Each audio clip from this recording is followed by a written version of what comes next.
Today is November 7th, Tuesday, and I am not Wendell. We've heard your cries, your poorly formatted and horribly spelled comments on the YouTube video and in the forum. You wanted more Krista in the news. Well, this week you get more Krista in the news. That's mostly because Wendell is out on business. He's on assignment infiltrating a Russian botnet, communist botnet. I mean, yeah, or just a regular business trip, but you didn't hear that from us.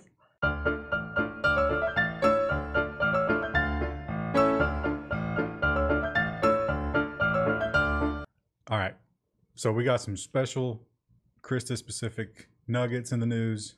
You got to stick around to find out what they are. But first, we'll do the follow-ups. Let's talk about Equifax. Surprising, maybe no one.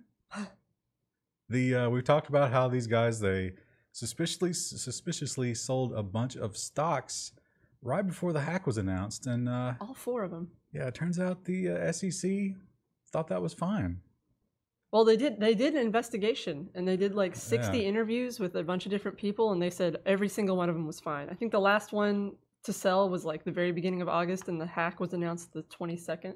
Now, but the hack did happen before all those sales. And they still claim that these very powerful men in this organization knew nothing about the breach. Why would you tell your CFO that you're about to lose a third of your value because you've screwed up terribly? SEC believed them, so who are we to argue, right? And another, this is actually, it's rare that during the follow-ups we get good news. It's almost always just more bad news and just situations getting worse. But this one, this is out of Canada. If you'll remember, Canada said, hey, you cannot, if we tell you to block something, you must block it all the way around the world. And this judge said, I don't think so. That's not cool. Yeah. This is America, and we don't listen to your shitty rules. Canada's not the only one to do this. Of course, the EU has come up with similar rules that, like, yeah, if we tell you to delete it, you can't have it anywhere. And this is a movement to say, no, you don't get to control what goes on in other countries. Now, it'll be interesting to see Google in Canada. You know, Canada could get pissy about this and be like, you gotta get out of here. So I don't know, though. Google's very powerful. Who do you think's more powerful, Google or Canada? I kind of think Google, because Google's probably more ruthless. They say don't be evil, but I don't think they stick to that anymore. And you know, they've probably got less money, but they don't have as much debt. So yeah. But yeah, I'm sure the people of Canada don't mind this decision. Just the Canadian government. Just the Canadian government. Not big fans of it. Well, we talked about mergers. That's been in the news lately, of course. We got big mergers coming on the way. Well, the Justice Department has stepped in, and they're taking a look at the AT&T Time Warner, and they think it might be antitrust. So it's not going to happen. Well, hopefully. Hopefully. I think it probably will happen, but they might have to make some concessions. They might have to promise, they might have to deliver some duffel bags full of money. They have to make a promise to be good. Yeah. And by be good, they mean just hand over their money. Right. But it is nice that they're, you know, at least make an effort. Some kind of effort. Pretend to care. Maybe it's better, maybe not. Well, the Sprint and T-Mobile merger, on the other hand, it's not going to happen. Sorry. If you'd bought those stocks waiting for the inevitable, the big spike, no, they've called it off. I think T-Mobile was the one to T-Mobile didn't want it. They were giving up too much, they said, and so they've backed out. Sorry. They're going to keep their cool pink branding.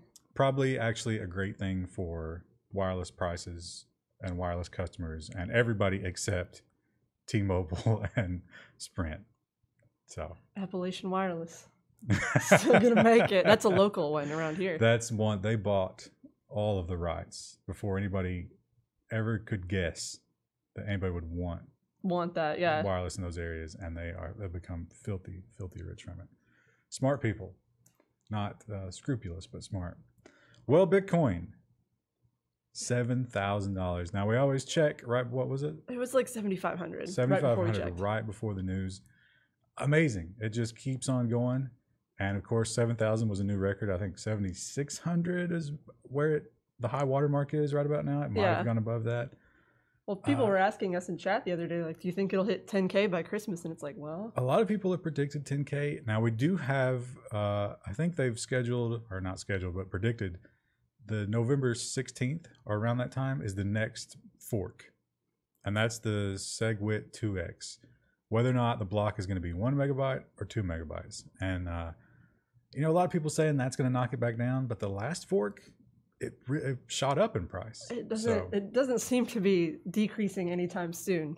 It's I don't know. I don't know what to do. I have some Bitcoin, and I'm terrified to sell it because What if it keeps going up? what if it goes to 10K? Man, I'm gonna have to put a down payment on a house soon. That would be nice to have. 10K. Use those Bitcoins. Well, and so we have the Canada story. That was nice, right? Now we have another good news. This is so rare, and the follow-ups. To the guy who commented last time, he was like, I really wish you guys would do a couple more good news stories. This is for you. They've got like 3 or 4 good news stories this week. As if we can control the news. Yeah. So we've talked about this before. This is in Louisville, which is near us. They are the latest city to get Google Fiber, and the incumbent ISPs have done everything they can, just this guerrilla warfare to stop that from happening. They didn't win. And one of the things that they do is they have the right-of-way on the poles, on the utility poles, and there's this rule that you have to wait for the company that owns it to come by and move their stuff so you can use the pole. And this suit has given them the right to move that themselves. Google can go in and actually scoot AT&T's crap over and install their own stuff without waiting 6 months. Which, I mean, in some ways, it's just easier, but I understand why they don't want it. Yeah, because then that just takes away from their business. But it's a way better product. But think how many technicians right now are like, oh, I don't have to go out and deal with that this weekend. Yeah. Well, but also they might be thinking, you know, am I going to have a job? Oh, it's next true. year? Yeah. Because it could be bad. They're But gonna yeah, work for Appalachian Wireless. they can spend Christmas with their children, and it'll be the last one. Oh, happy stories this week. Happy ones. Well, we've talked about the car-to-car communication. A lot of people, so all the coverage on this was that this was a negative story, that car-to-car communication is this amazing thing that we desperately need. So what this is, if you've never seen it, we talked about it a lot. Every 10 seconds, they want new cars to have this this regulation, this common thing that it reports speed, direction, I think GPS coordinates, 10 times a second. The speed is probably the most important there. Right. So the cars are aware of all other cars on the road. They know where they are and so forth. Well, the Trump administration has sort of put that on the back burner. Obama started it, and it was going to go into effect, I think, early next year or sometime. But now they're saying, well, maybe not. And I think the car companies themselves supported this, though. So they'll probably still install this. It just won't be activated. It won't be a standard yet. So who knows? But if you buy a new car, just assume it's going to do this. It's going to, be reporting information about your car to other cars. And if you think, wait, won't it be reporting all that to the police and government as well? Yes. Yes, probably. There will probably be boxes on the side of the road listening. Well, I also, what about kids? Like, what if you're in a neighborhood with kids or whatever? You got to chip your kid. You got to chip your kid so it can also report to the car network how fast the kid is moving, whether they've got the radio on. Man, we should probably get started on a business that does that. Because I think that people would do that. I don't know. There's already something that does something similar, I think. Battery power would be the problem. Because cars have easy access to power. You have to have some sort of battery pack for the kids. Yeah. I don't know. We'll think about it. We'll think about it. Don't steal it. That's copyright level 1 text. Now, when I'm into some kind of fiction, like a movie or a book or something, I love it when there are 2 characters who hate each other bitterly, but a greater evil emerges and they have to work together. I mean, isn't that great, right? That's a good one. And that's how I think about Apple and Qualcomm. Because they hate each other and they're constantly suing one another. But when the chips are down and they need to sell horrible consumer electronics, they always come together and they get it done. But I mean, they're arguing here, though. Well, they've been arguing. And like I say, it's always that sort of like frenemy kind of thing, right? It's like, yeah, we hate each other, but we'll get it done. But now Apple is finally threatening the ultimate thing. They're threatening dropping the Qualcomm parts from all of their products. And just using Intel chips instead. Intel, I think there's another tech something that's in the mix, but not Qualcomm. And that's huge if you're Qualcomm, because I don't know. I'm sure that's a good percentage of their profits. Very healthy percentage. Now, of course, Qualcomm does provide, I think like all the new Pixel phones are Qualcomm's. You know, they do some of those other Android companies and stuff like that. But Apple would be a huge loss. So maybe it's just saber rattling, but I don't know. That's a good phrase, saber rattling. I've never heard that before. You've never heard saber rattling? No. It's a good term though. It's a very descriptive. Well, you know, like back in the day, your generals, when you lost a war, you gave up your saber. Yeah, like that was a big deal. And so rattling is like, you know, we're gonna fight. Yeah, but they don't actually. You know, I get it, but I've never heard it before. It's a good phrase. I'm sure some of the people in the audience have also added that to their repertoire now. They're like, oh, that's a good phrase. Yeah. Now, we're going to do a special segment this week. It's going to be a design minute with Krista. Just a minute. I found this icon earlier this week. This is one of my favorite rebranding websites. It's for is the one on the left the old one? That's the old one. That's garbage. Yeah, I don't like that one that well. It looks like two magnets. What's that supposed to represent? No one knows. And of course, like this is the thing with Canadian branding. They always use the maple leaf. Like literally every company that says it's from Canada, this is here. This is for like Canada Snowboarding Association. But the new icon is so good. It makes me angry how good this icon is. Because first, you know, obviously it looks like a mountain. It's an upside down maple leaf. The black diamond shape is the hardest ski level, like the hardest slope level. Now, I didn't know about the black diamond thing. Yeah. So, or it's one of the hardest. Not being a snowboarder. Not many mountains to snowboard on. I'm also not particularly impressed by design things. Just I don't know. They don't touch me on the level that they do you. But it is. I can see. It's great. Clever. Yeah. It's really good, and it's got the nice, you know, figure ground reversal. It's going to scale down really well, which is something that I often struggle with when I'm making an icon. Is two colors. Two color, easy to print. As we know, when you're printing T-shirts, 2 colors is cheap. Yeah, well, actually, you could even do 1 color with this, which is even cheaper. So, it's so good. The application, scroll down a little bit. I think it looks best in black and white or like over photography, like you see here. Keep going down though. They've got some like newer stuff with these like really bright colors. It's like the Memphis style design where it's like really kind of 90s. I don't like this, but I could see how their target audience would. Which would be snow hipsters. Snow people, you know, younger probably, you know, super into snowboarding and skiing and things like that, and being like, wow, this is really cool. All girls snowboarding camp. Yeah. That's sexist. It's blue though. Like it's bold colors. Look at that. The gradient. We should get some gradient tank tops in our store. Now here's the problem though. It's a tank top, but snow. Yeah, you're not going to be wearing that. Usually your base layer would be like long sleeve. It would be like a silk, I'm sure, like a polyester. Is there a zipper on this hat? Oh, you gotta look radical, man. What is this? Like a pouch to keep your weed in up there? What is that? I don't know why you'd wear a cap either. I guess like this makes sense, like a toboggan. But I wouldn't wear like just a regular cap. The goggles make sense. Oh, look at these winners here. Yeah. But that logo is really nice though. Yeah. Again, I don't really appreciate logos. Now, I remember from some of the stuff you talked about before, everybody was always like the FedEx logo. It's got the hidden arrow. Meaning, yeah. Yeah. But it's not really hidden. I feel like the maple, no, it's not hidden at all. But the maple leaf part of it, like that's not a very good looking maple leaf. You know, it's kind of it's not like the standard Canadian maple leaf for sure. But it's enough that it still gets across that this is for Canada, I think. Yeah. And it looks like a mountain, and you know, it's just a good solid icon, like conceptually, and it turned out really well. So I suppose if you are into snowboarding and or Canadian, which are you allowed to be one without the other? Let us know. Is that a crappy brand? I wonder if they have good products. Well, no. It's like the Snowboarding Association, like the people who like make the rules and stuff for competitions. Oh wow.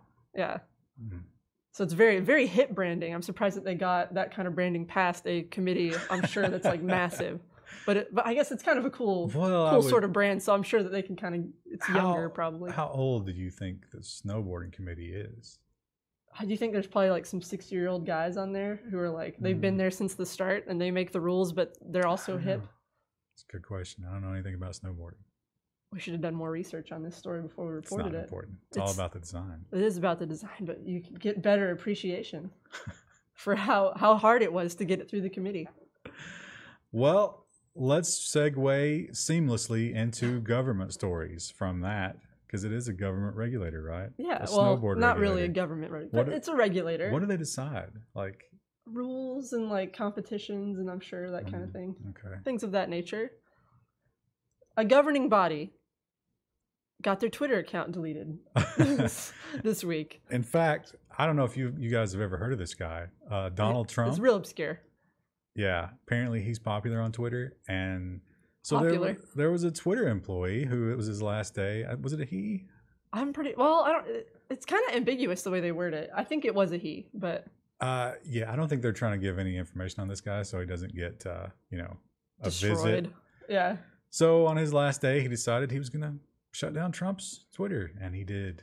And for 7 minutes. Oh, was it only 7 minutes? Or maybe it was 11. I thought it was like a couple hours before they No, got back up. Because you got to think, like, there are people who, and it's probably Trump's enemies, who are just constantly refreshing just that page. Monitor his Twitter constantly, and as soon as they saw that, I bet the hashtags just exploded. Oh, I'm sure So, that was probably trending. I didn't see it on our Twitter, but yeah, it wasn't Twitter actually banning him. It was just a rogue actor within Twitter who has now left the company, and not really a big deal. But do you think he still got a severance package after doing that? That's a good question. I bet he didn't. I've seen articles where people have said for sure Trump is going to sue that guy or do something, but he needs to get a lawyer because I don't know if I would care that much if I was Trump, but there's a lot of people he does take criticism poorly. What do you think? There's a lot of people pounding the drum that Twitter is a utility at this point. I don't agree with that. I don't agree with that either, really. I mean, we're giving it way too much power and credence. say, yeah, it's like, oh God, someone tweeted something. It's not that important, but a lot of people getting banned. The right wingers, and they're saying we must. And I think we need this platform. I think Trump's kind of on that team because technically Twitter could ban Trump. I mean, it's within their rights to do so. Yeah, he would have to violate a term, but I mean, they could just do it if they didn't like him to. But you know who could block Twitter? Putin. Vlad. Old Vlad. So we've talked about the Russia, they control their internet quite a bit, and they won't let Wikipedia. One of the things that they interestingly... Yeah, that was one of the worst ones. I was like, Wikipedia, but where am I supposed to read about penicillin? So there's a lot of pornography. They block pornography, and of course, anybody who criticizes his regime gets blocked. But up until recently, you could use a VPN. Back was it July? It was like very end of July when they passed this legislation. No more VPNs. Well, Wednesday was the day that went into effect. So if you're using the VPN in Russia on Wednesday, and you hear a knock at your door, escape through the back window. So watch this news immediately on Tuesday. Yeah. Because it will be blocked. And they've put that into effect. No more tunneling through their firewall. No more using VPNs. Look at that picture of him. He looks real jolly. Oh no. What is that? It's like he's trying to emote something, but I don't know what it is. How dare you question me? Like that's how I would caption that. He looks like his eyebrows say happy, but his mouth says upset. Maybe you're just bad at reading Russian emotes. We'll talk about that later on in the news. Good segue. Too bad that story's not till later. Yeah. Well, so here's the opposite of good news when it comes to government. After you get 2 good stories, you have to pay with like 6 bad ones. So we talked about the Royal Canadian Mounted Police and other Canadian government agencies. They love to use stingrays and phone surveillance equipment. If you're not familiar with these, they pretend to be a cell tower and they harvest your data, and law enforcement uses them to catch you doing things with your phone. If you're going to commit crimes, don't use a mobile phone. Use your burner phone. I guess don't even use your burner phone. I guess they can still get that. Don't listen to me. So the thing about it is they had these cases where people said, okay, prove to me how you got this information, because I don't believe that you have it because there's no way you could have this. And in the past, they actually threw out some cases. Like well, yeah, because you kind of need a warrant for some of that stuff, right? You can't well, just no, randomly grab it. It's not about that it was illegal to do it. It's about they were not willing to give up how they did it because it's a secret. They don't want you to know what equipment they have. And where it is, I guess. So when people would be like, okay, I get to discover what evidence you have against me, show it to me. They'd be like, all right, we're going to cut you a deal. And it would be like house arrest or something. One of them was famously a murder case where a bunch of people were involved and they got real easy sentences because they were like, okay, prove it. And the state was not willing to do this. Well, a judge has ruled that they won't have to do that anymore because they don't have to tell you when they use one of these things as evidence against you. It can be a secret, and that's okay. Yeah. It's not okay, though. Specifically, not just that they use one of these things, but the make and model. Like, they don't want people to know what they have. But we do know... Because then people will find ways around it. Or, you know, these companies actually make you sign non-disclosure agreements. Well, like, if you're a police agency and they sell you this thing, they're like, no matter what, you can't disclose that you have this. Or it's like a financial penalty. So it's a real weird situation. Slimy sort of thing to do. So again, don't use your phone if you're going to commit crimes. Just don't do it. Use carrier pigeon. I'm always amazed when I watch TV and these criminals are always on the phone with each other. And I know it's a plot device and the writing, but it's like nobody would do that unless they're stupid. Well, maybe they do. I mean, I was gonna say I've known some people in my time who were pretty stupid, but were they criminals? Not related. Well, kind of. Well, if you want to avoid the police, one thing you might use is Tor, right? You know, hide that IP address. Well, bad news if you haven't updated your Tor recently. Turmoil. They call it turmoil. Turmoil. Someone's real pleased with themselves. They know your IP. They know your real IP. Yeah, if you have not updated this, they've found a problem. Now, they did never detect it in the wild. This is one of those, like, security researcher found it and was like, oh, you could do this. It's a problem with the file protocol in Firefox. If you use, instead of HTTP, it's just file. That will actually leak your IP address. So if you were downloading pictures or something like that, and you clicked on a link that used that file protocol, they know your IP address. Bad news. Take precautions. Well, so I guess I can't. We debated: is this good news or bad news? I think it's kind of good news. Chris is kind of on this guy's side. So I kind of like him. We're familiar with botnets, right? They do horrible things. They turn off people's heat. They infect your cameras, and they, you know, DDoS and stuff. But what about botnets that are just a little bit evil? You know, just kind of evil. This one didn't leak anyone's financial information. It didn't do anything that bad. All it did was send spam. Which is annoying. Yeah. But not really that bad in the grand scheme of things. But he used it to pay for college. And he's wanting higher education. He's doing what he has to do to improve himself, and that's what America's about. So this is from 2012. This guy was actually caught in 2012, and he's just now getting sentenced. That's amazing, isn't it? That's 2017. It's like 4 years. Wow. He wasn't acting alone either, and he was young. I don't even know if he was 18 at the time. Obviously, he was really young, and he was working with adults to run this.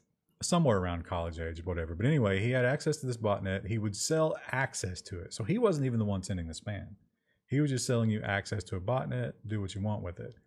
He used that to pay his way through college, and now he's in the cybersecurity industry working against these types of things. What a baller. So someone give this guy a movie. When it came time to sentencing, he got a slap on the wrist. He's not going to be punished horribly for his botnet.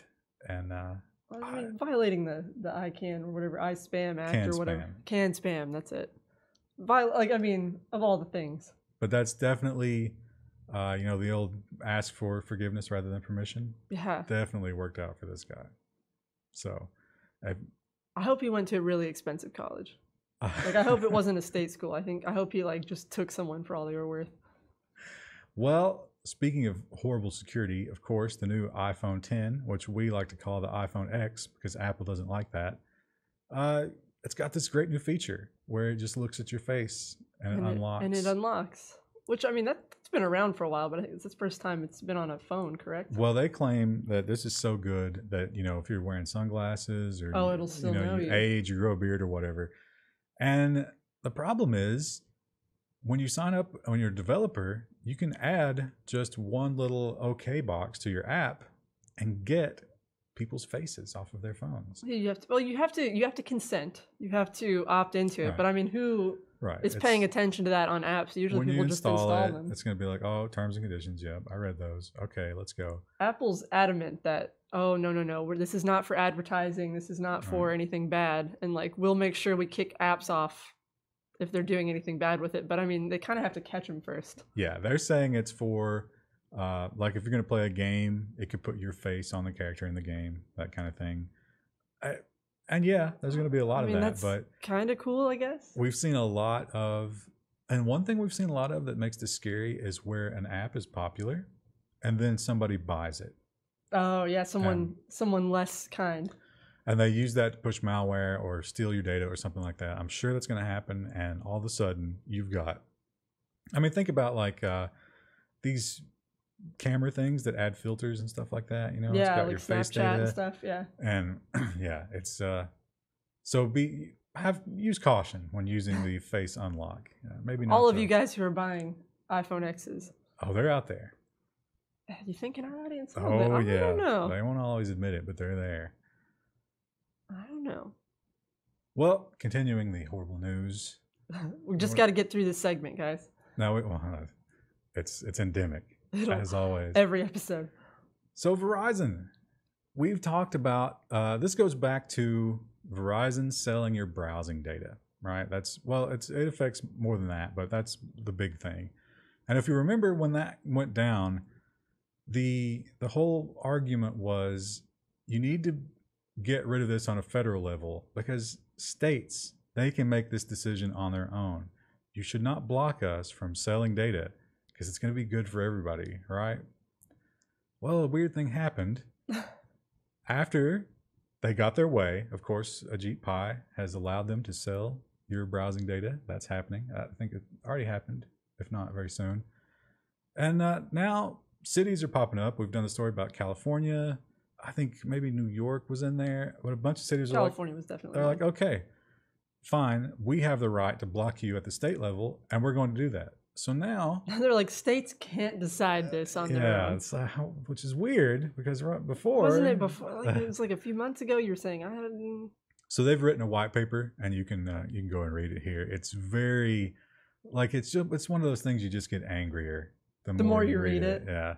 But they're saying, no, states should not be able to make this decision. A federal decision has been made, and you should stop any state that's trying to create more bureaucracy, more rules, which we don't want, of course, to stop private browsing data being sold. Stop progress is what you mean. Yeah, they really do. They go there. They're like, this is American capitalism, and it's the spirit of what this country's built on.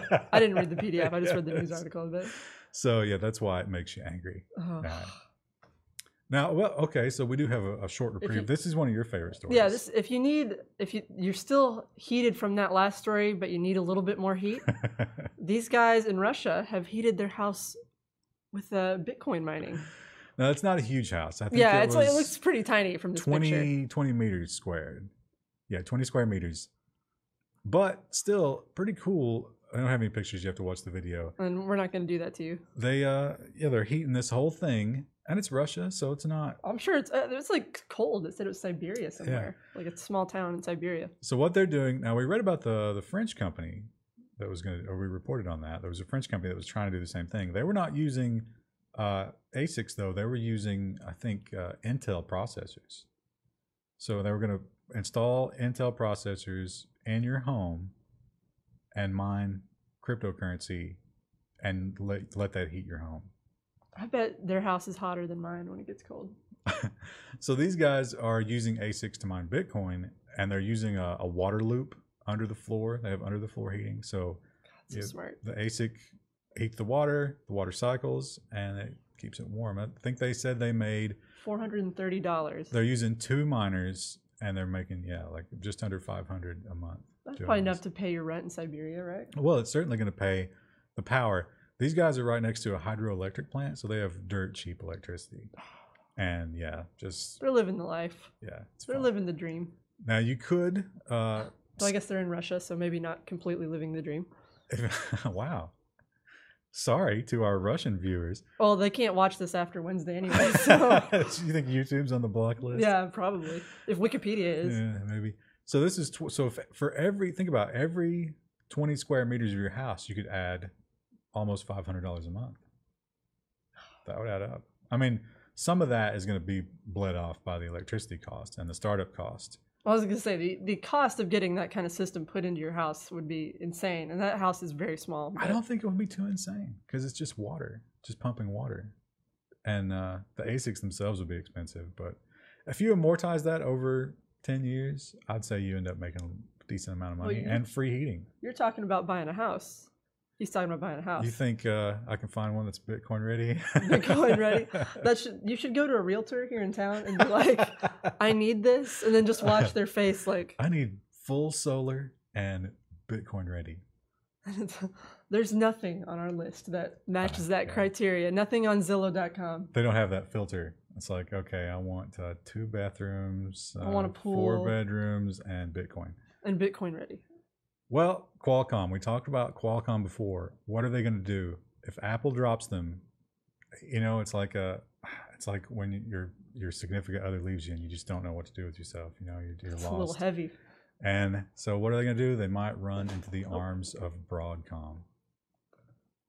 And then they'll make back all their money. They'll be happy. They'll post lots of pictures on Instagram of them at the beach together. You think kissing on each other? You think anybody at Qualcomm and or Broadcom are at the beach? Yeah. Oh, absolutely. And they're like, they'll post pictures and they'll be like, man, so glad someone else isn't here.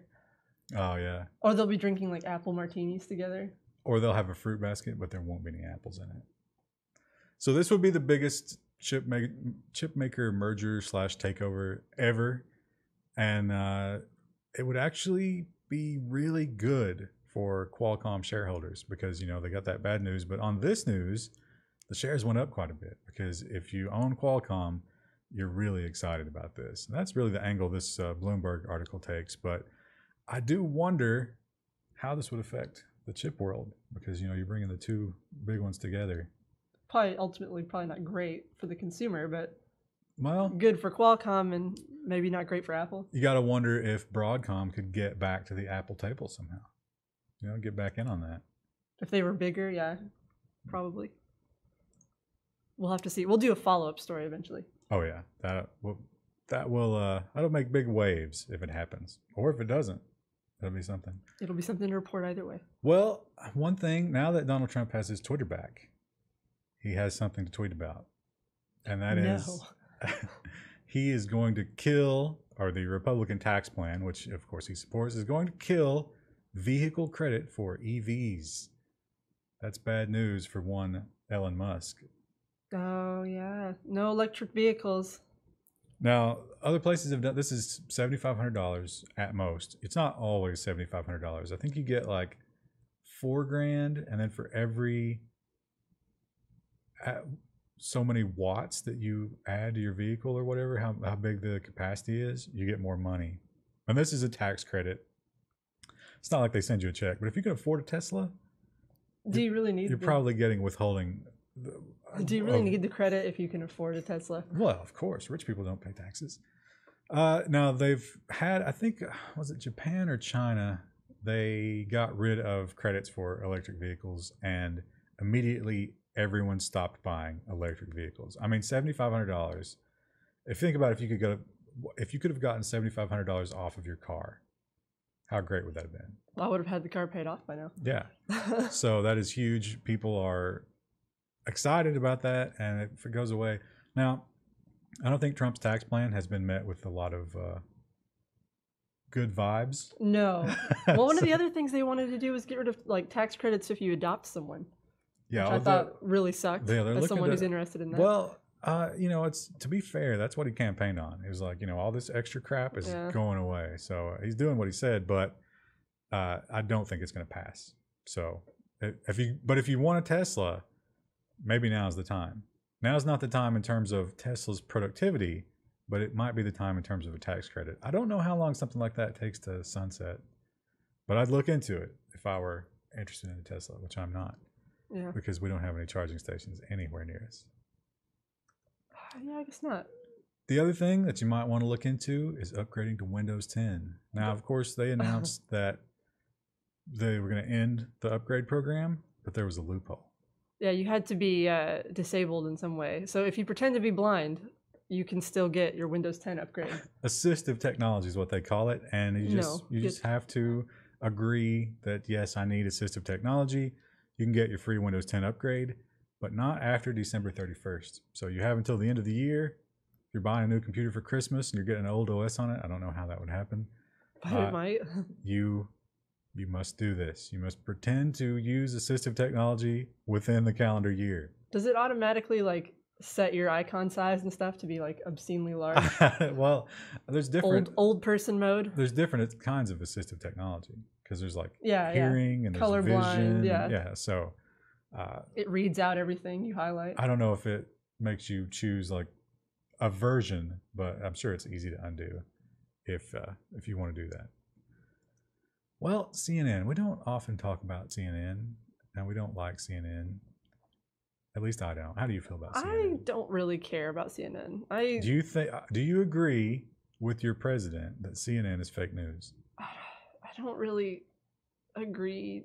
I don't know. I don't like any of it. The only news I read is local news.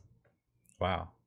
Because that's what I care about. You did read all of this news. I did read, never mind. I did read all of these articles, but that's because that's like my job. My second job is doing this. CNN's not doing great. No print media at all, or any sort of media. Trump's tweets about them failing are kind of accurate if you look at the numbers. And they're sort of struggling with, what are we going to do? How do we pull the nose up on this thing? You know what'll work? Putting up a paywall. Yeah. So they've decided to go with subscription plans. I don't think this is going to work. I don't think anyone, I don't know anyone, even people who like CNN, I don't think care enough about it to pay for it. Yeah. So they're looking at different tiers where you get, personalities on top of the news. Personalities. Yeah. And I just don't think people are going to go for it. Who cares about who the caster is, really? I think the only people that care about the CNN personalities are too old to ever buy digital subscriptions, right? Yeah, don't. Who is this targeted toward? It's funny that that's a Wall Street Journal story, and we almost never use Wall Street Journal because they're also a paywall. Paywall, yeah. But that one let us through. I don't know why. Forbes is also that way a lot of times, which is annoying. Yeah. So CNN, why are they failing? What is the reason that they can't get anybody to watch their cable news program? I wonder. What could it be? Oh, good segue. Everyone is getting rid of their cable. No one has it anymore. Just over 500,000 in Q3 have cut the cord. The biggest cut was AT&T for DirecTV. They lost almost 250,000. And you can see the number breakdown here. But bad news. I think that was like a 3% loss versus 1.4% loss last Q3. And they're desperate to get people on cable. My boyfriend recently upgraded his internet plan, and they were like, well, it'll be cheaper for you if you just please get cable and we'll give you a better rate. And he did it, but I mean, he doesn't really use it. I got that same plan, and I have never taken the DVR out of the box. Still in the plastic because I don't care. It does have online viewing, which I mean is kind of nice if you're into watching TV with ads.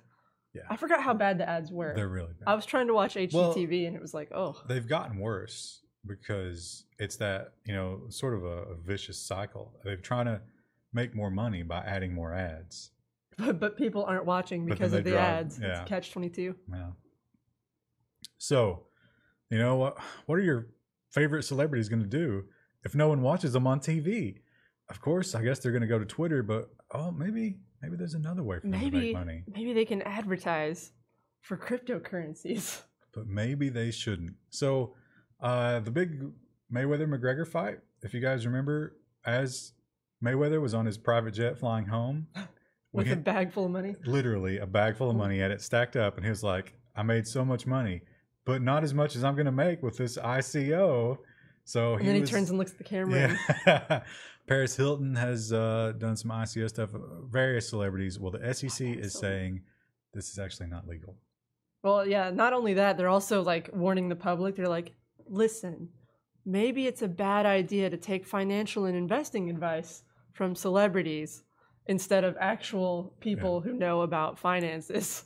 Now, the rule here is if you've ever watched investing type stuff or read an article about investing, at the end of it, they have to tell you, it's like, hey, I own this stock. So be aware that I might just be talking crap because I own this stock and I want you to go out and buy it. I want you to buy it so it'll look good on me. That it'll go up in price and I will make money on that. So they're saying these people aren't doing that and they need to start doing that immediately.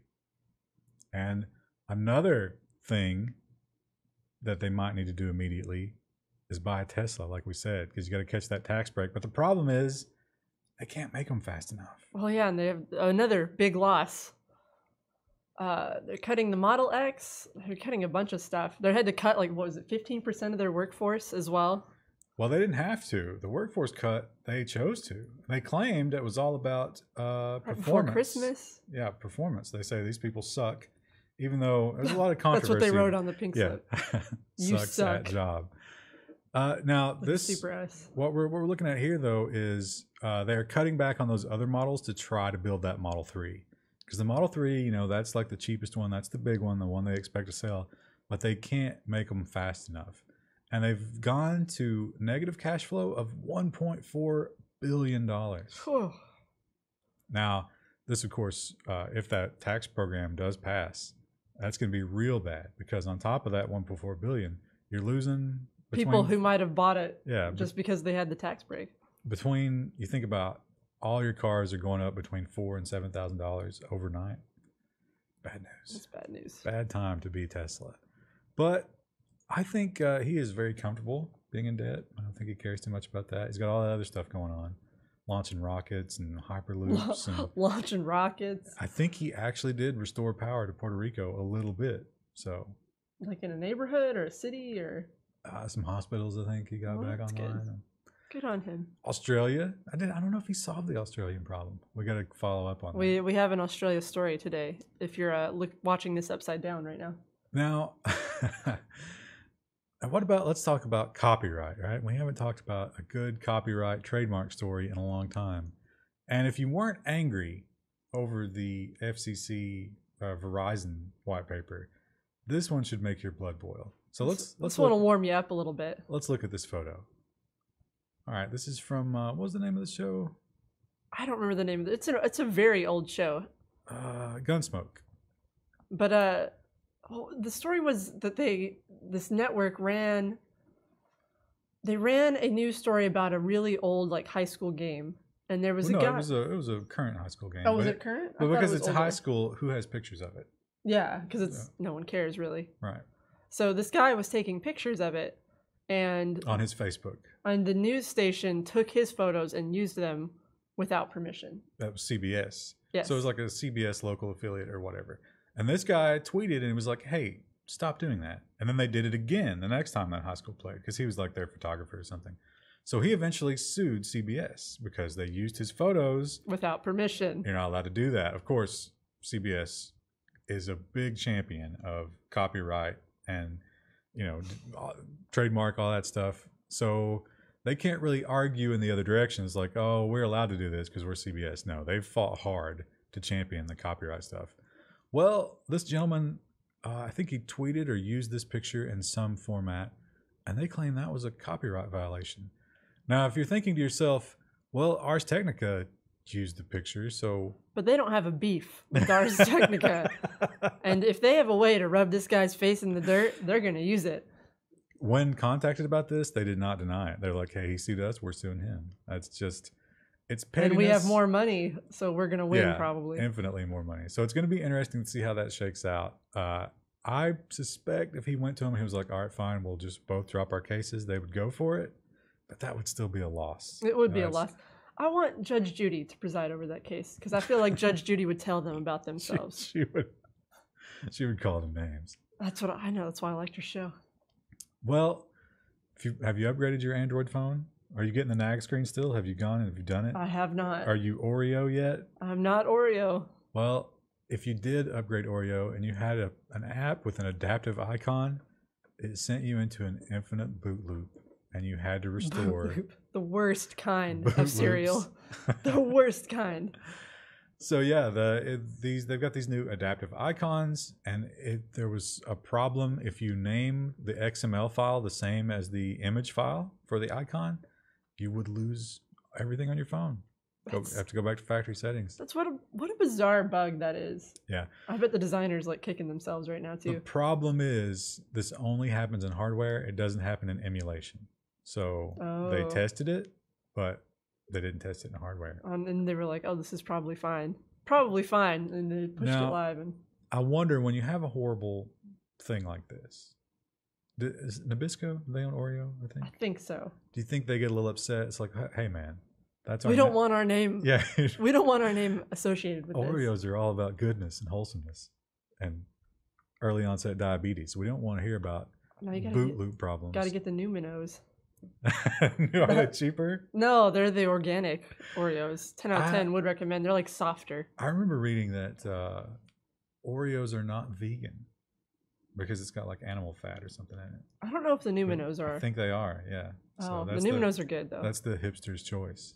They're expensive. You have to buy them on sale. That should be hipster's choice should be a brand. A brand name, yeah.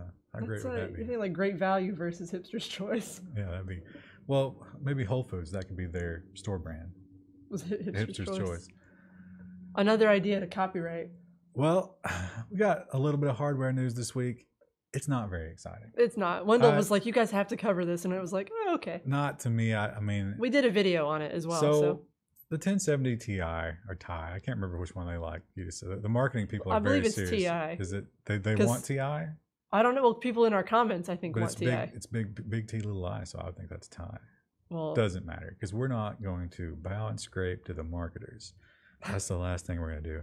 But yes, we do have a video about this if you're interested. Now, the thing about this, the 1070 Ti, I'm going to call it, is I don't think anybody was looking for it. No, it's just a kick in the face to AMD, I think, more than anything else. The Vega 56 was, if you could get it at retail, which, you know, who knows if you can. I think the prices have come down a little. Ethereum came down in price, but with Bitcoin rocketing back up, I don't know if it's going to stop people from buying the miners or the cards to mine with. But they got to heat their house in Siberia. The Vega 56 at regular MSRP was a better deal than the 1070 in almost all applications. So it seems like NVIDIA was just like, you know what? Let's release a card. Let's get the hype train running a little bit more. Right around Christmas. And we'll just release a card that kicks the Vega 56 right in the teeth, and all will be well. And that's exactly what they did here. It's not anything amazing or surprising, but it does edge out the Vega 56, especially if you're paying more than MSRP for the Vega 56, which you often will be. This one, I think, the Founders Edition is $450, which is only $50 different than the 1080. So, well, wouldn't you just upgrade to the 1080 just at that point? The 1080, but it's there if you want it. And right before the holidays, they got some press, and go watch our video about it. That's really what TLDR. The other thing, I did not know this was coming at all. Now I don't follow Razer or mobile development. I don't follow Razer, definitely. I mean, we do on our Twitter. They make fine products. I'm not going to crap on Razer, but I did not know that a Razer phone was forthcoming. I think that they've made sort of I mean, I understand why they're calling it the Razer phone. That clock said that's their brand name. I know, but like when I hear Razer phone, I think of the really popular like early 2000s model flip phone. It was very thin. There was a silver and there was a pink one. My cousin had a pink one. I like those phones because you could really abuse them. They were easily abused, and like they could play games, and like everyone wanted one. I didn't have one. My cousin did, and I was so jealous of her. Now, when you talk about playing games, seems to be the focus of the Razer phone. It's all about the gamers. It has a really high resolution screen for a phone. It has a sync technology, which is like their version of FreeSync, G-Sync. I forget what they call it.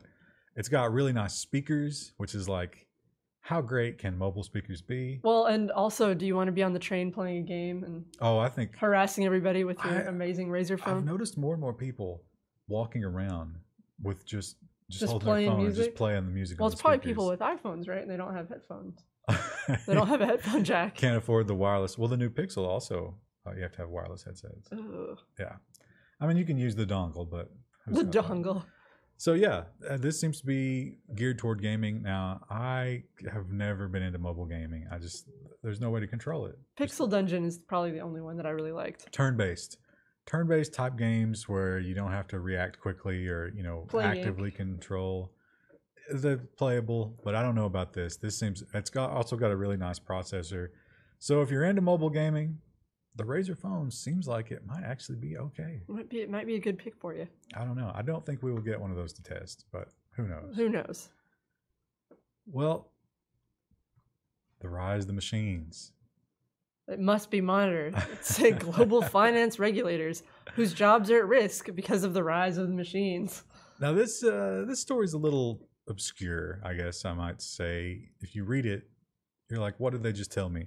Well, we've talked about on this program before that things like insurance and financial planning and stuff like that, AI is proving to be really amazing at that. Like there's determining if someone's a risk or not, or there's an insurance company that just lets the AI do almost everything. So you sign up, you fill out all the paperwork, you tell it about yourself, it runs the numbers, and it's like, here's how risky this person is. Charge them this much for this plan.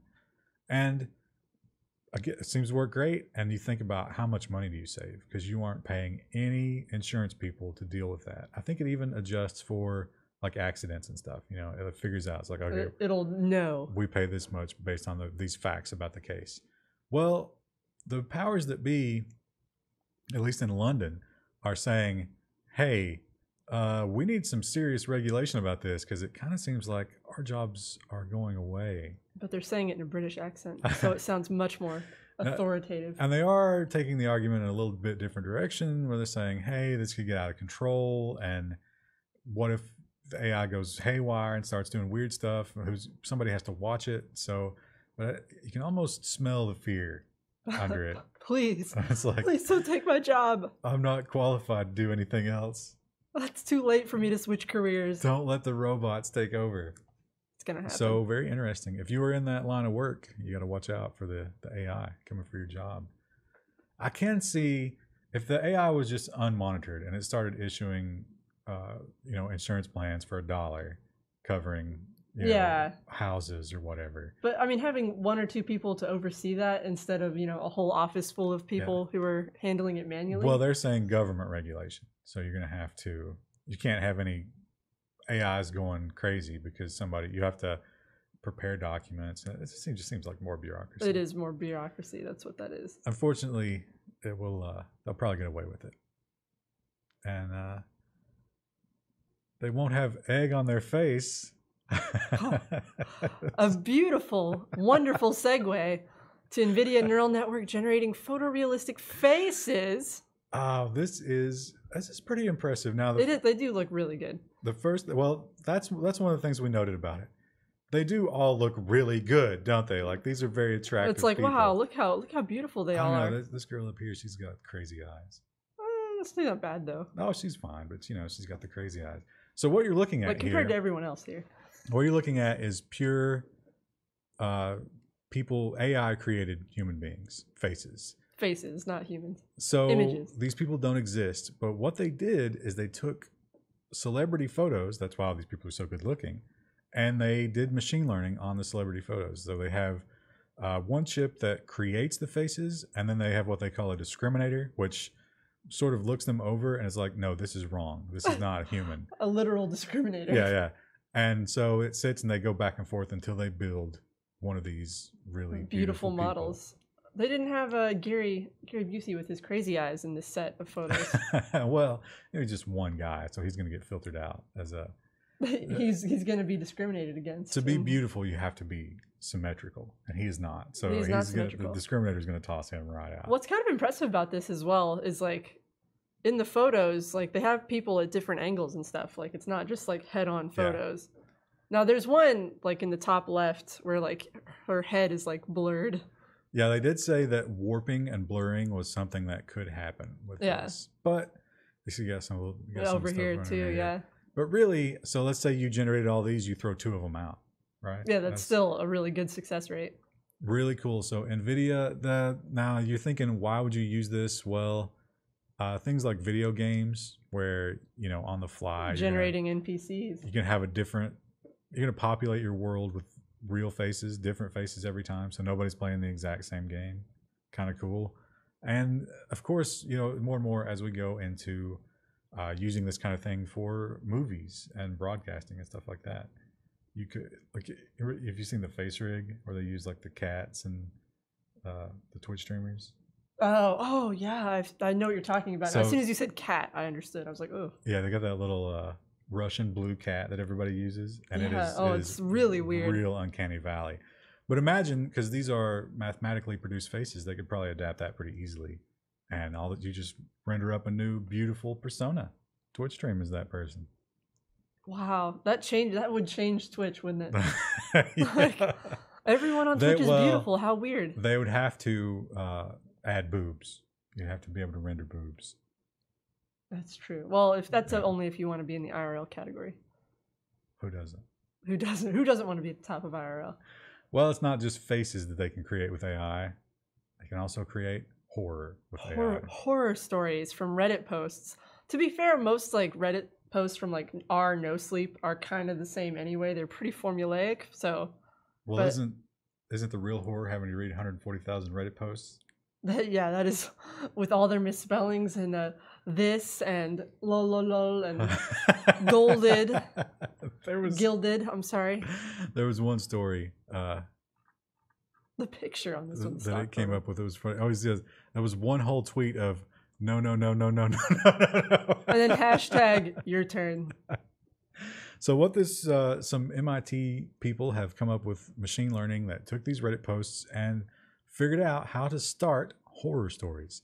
It actually does the first paragraph, and then this Twitter account invites other people to continue the story. To also do it. I feel like Twitter's not really the good... I understand why they use Twitter, because they're wanting it to, you know, learn and people to interact with it, but like Twitter seems like not the greatest place to tell a story because it has such a small character. And they have to use at least 3 tweets to get these things out. But yeah. You know, what if it would be a terrible world, wouldn't it, if all of our horror fiction was just formulaic and predictable? And predictable. Oh. What a tragedy that would be. So we might not even notice if the AI takes over. And another thing that you might not be noticing is all the bra pics on your phone. Bra pics. So many bra pics. Apparently the iPhone can like categorize your photos after you take them. And one of the weirdest categories that they've found that it's generated has been bra pics. Bra. Exclusively bra.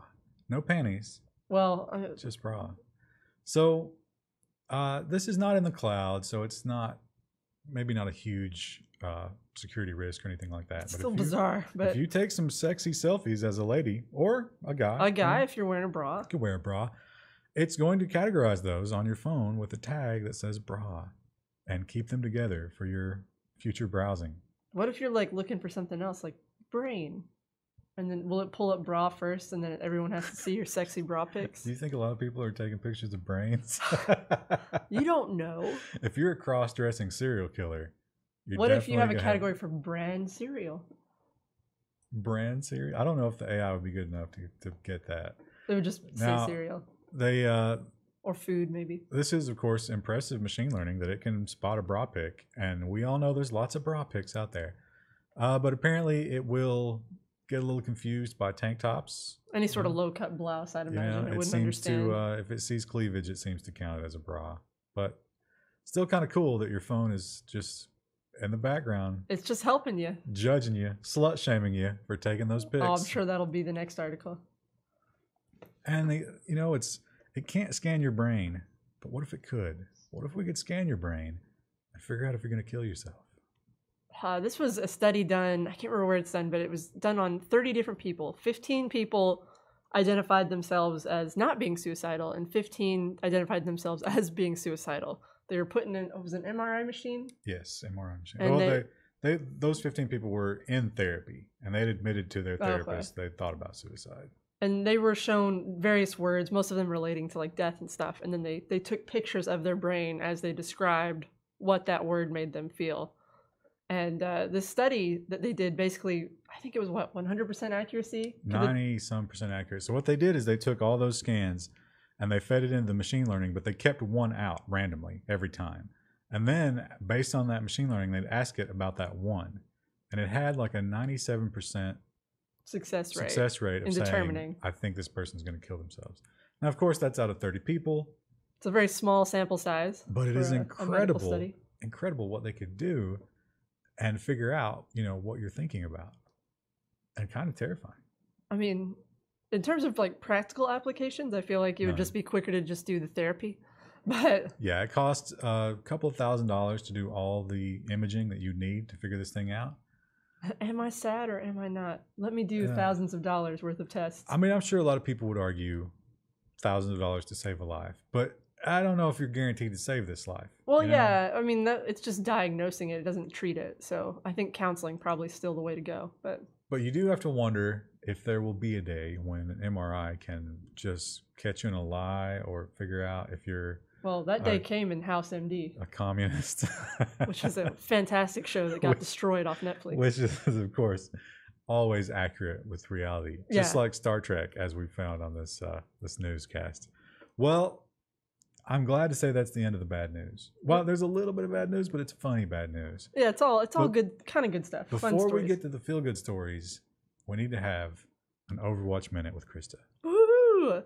Overwatch World Cup was this weekend, and it's over now. And spoiler, if you haven't watched any of it, South Korea won. I thought it was a little weird. They showed Korea versus the U.S. first, which I thought that would be like one of the matches they'd want to do later, like at the very end, so that they wouldn't get knocked out immediately. Because U.S. and South Korea were kind of the two ones they thought were going to win it. Is it like a seeded bracket tournament? What kind of tournament is it? Yeah, it's bracket. So like whoever got knocked out that first round, like you didn't get to see the U.S. team again after South Korea beat them. So they were probably seeded together, right? Like they were. Yeah, Okay, that makes sense. but it was sad. But yeah, South Korea won. They destroyed, dominated. Everyone lost. The spectating UI was a lot better this round as well compared to other tournaments I've watched. But they do have a human doing that, right? Yeah, they have 4 people doing it. Well, Blizzard's released new spectating tools. And before it was really hard, like with all the particle effects and stuff, to tell who was what and what was going on. But they've changed a lot of the color scheme and whatnot. And you can see all people's ultimate charges and Now, follow the team fights better. If you follow us on Twitch, you would know that Krista was it 500 points away from Diamond? No. I am about 50 points away from Diamond. Oh, but you have not achieved it this I weekend. have not achieved it. No, I didn't get to play very much this weekend. I was cleaning the house. Are you planning this afternoon to? I might play a little this afternoon. You're gonna get your I gotta game clean some face on. and rank back up. All right, so next week you have to give us an update. An update about whether or not I made Will it to you Diamond. be Diamond? I'm a filthy plat right now. I'll never make it. I'll never play in the World Cup, but it was fun to watch. Now, the first paragraph of the story says, not a single viewer that tuned in was disappointed. I don't think that's true. I don't know how they would measure that. Twitch has got special tools that we don't know about. But it is amazing. How amazing is it that ESPN is covering Overwatch? Yeah, I was like, I need to find an article to describe this because I watched it directly on Twitch, but I was What a like, there's world. actually an article on ESPN Yeah. about League of Legends. League of Legends is pretty popular too. ESPN esports. Man, I've not been keeping up with ESPN to know that this was a thing.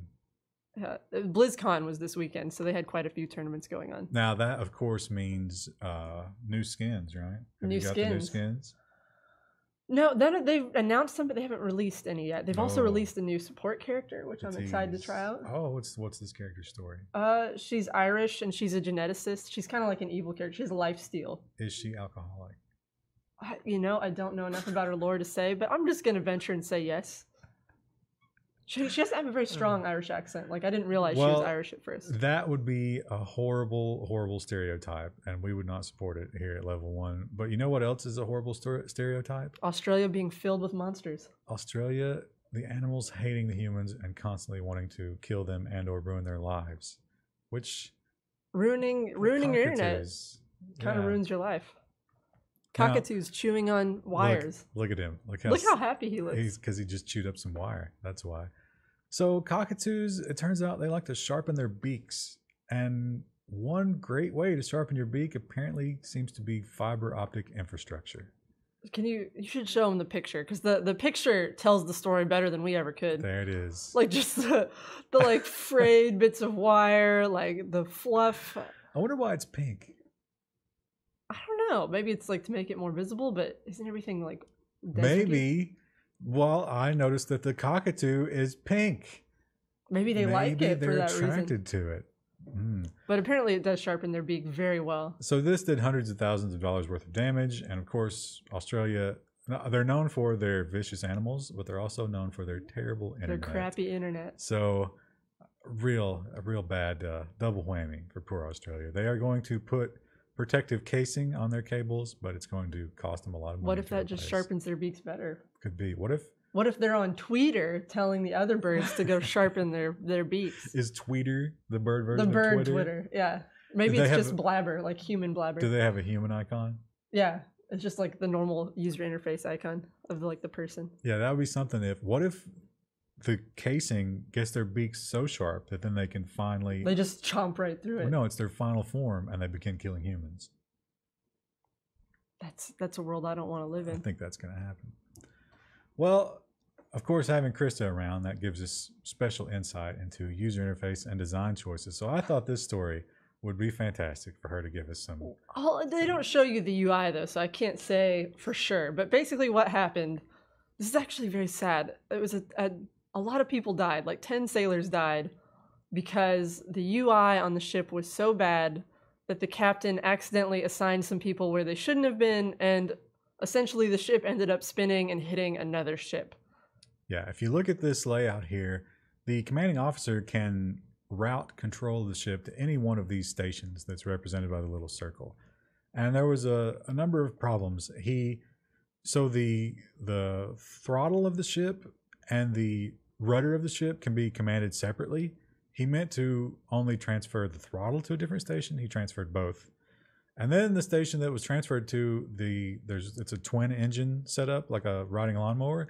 And the person thought they were pulling both engines to zero, but they only pulled the left engine to zero. So basically it just went and then reared right into the side of another ship. Yes, so there was a terrible collision and people were killed because of bad interface and people not understanding the interface. I'm going to say too, I mean, I don't know, I have no nautical training, but I'm going to say too with that interface, like I feel like they should have been trained maybe a little bit better as well. I think if you're going to be in charge of a ship that costs however many millions of dollars, hundreds of millions of dollars probably, and there's a possibility of not murder, but accidental death. Yeah, training. A little bit of user training, a manual, reading a manual, an hour-long training session. Perhaps some testing. Some user testing to make sure people understand it. Yeah. Now, one thing people might not understand are your emotes. Now, of course, we're in the age of the emoji. I think I prefer the emoticon to the emoji personally. Yeah, I kind of like them as well. I think they have a lot of personality. You know, like they're working with less, but you've got the cat eyes, and you got the cat eyes is a favorite of mine. The zero eyes, and yeah, they're just. I also like the semicolon dash semicolon, like the crying face. Yes, that one's a good one. Well, it turns out that not everybody understands the emote. Not everybody sees the colon parentheses. They don't know that's a smiley or a sad face. So they took some people from different countries, some African countries, Japan, and some other countries. And what they figured out was, if you're on the internet a lot, if your country has a large internet, what percentage of people in Japan do you think are on the internet? Probably like 99.9%. I bet even the old people. 94, which is incredible. And then you have, I think, Tanzania, which was 17. Yeah, that sounds people right. in Tanzania, they don't know what emotes are. They don't get it. You show them a happy face, they're just like, it's just punctuation. Yeah. It doesn't make any sense to them. Which is, you would think that everybody would get it, but not the case. I could see, like, smiley face and frowny face, I think, are pretty... Well, I say that, but I teach a Sunday school class. I teach 3 and 4-year-olds, and today I was having them do smiley faces and frowny faces, and I said, draw a smiley face. They knew how to do that. As soon as I said, draw a frowny face, they're like, we don't know how to do that. Really? Didn't know how to turn that... To turn that smile upside down. That's kind of shocking. Yeah. Now, I mean, they got it after I showed them. They're like, oh, that's what you mean. But how many of those kids had iPhones? Probably none of them, realistically. Really? They've probably been exposed to them to an extent, but they don't have their own. We did the story last week. It was like 8-year-olds were something like... Yeah, but these are 3 and 4-year-olds. Oh, 3 and 4. They're little. They're little people. A couple of them have them. Maybe. I'm sure they've used their parents, but yeah, I had to explain to them. Maybe if I'd said like sad face, they would have got it, but I said frowny face, and they're like, we don't know what that is. Oh, wow. So maybe it's the same sort of thing. Maybe it was like, maybe they needed the context of being, maybe they just showed them like on a piece of paper. Maybe you're just a horrible teacher. That's also probable. Well, you know who had a frowny face? A big frowny face was Microsoft. Rip in peace. Some guy had to give a presentation, and he was giving a presentation, I think, I can't remember what, was it about specifically about the browser? Or was No, he was using the browser to showcase software he was working on. Yeah, and he ended up couldn't get Edge to work because it kept freezing on him, and he had to download and install Chrome. This was a Microsoft engineer. So during his presentation. Yeah, demoing Microsoft software that's coming up, and had to use Edge to download Chrome to get his software to work. I feel like, you know how sometimes you watch a TV show or something and you get like secondhand embarrassed for someone? Yes. Like when you watch The Office and you watch something with like Michael Scott?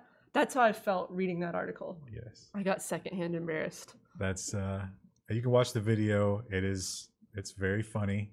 He did a decent job of recovering from it, but really, how can you? Right? It does look bad when your flagship browser constantly freezes. You know, there's that old saying that Internet Explorer and Edge are the best browsers in the world for downloading Chrome. Or Firefox. And that's that. Chrome, of course, 54% of the browser share. So we do most of our testing in Chrome now. Yeah, sad day for Microsoft, but I can't say I feel sorry for them. They kind of deserve it. I mean, yeah, no, I mean, as many bugs I've had to work out of IE over the years, you know, I'm kind of okay if they suffer a little. I wouldn't feel too bad about Safari either. Yeah, Safari. Actually, I feel worse about Safari. Right. I would be okay if it suffered a lot. Well, that's it for this week. We will join you again next week and have more horribly depressing news. But also some good news. We had lots of good stories. You can't promise that. You can't promise there'll be good news next week. There might be. And Wendell should be back, so join us then. And remember to check out the 1070 Ti video that we have. And special guest Krista, you've demanded more, and you'll get it. And I'm Ryan. I'm Krista. And we'll see you next week. Bye.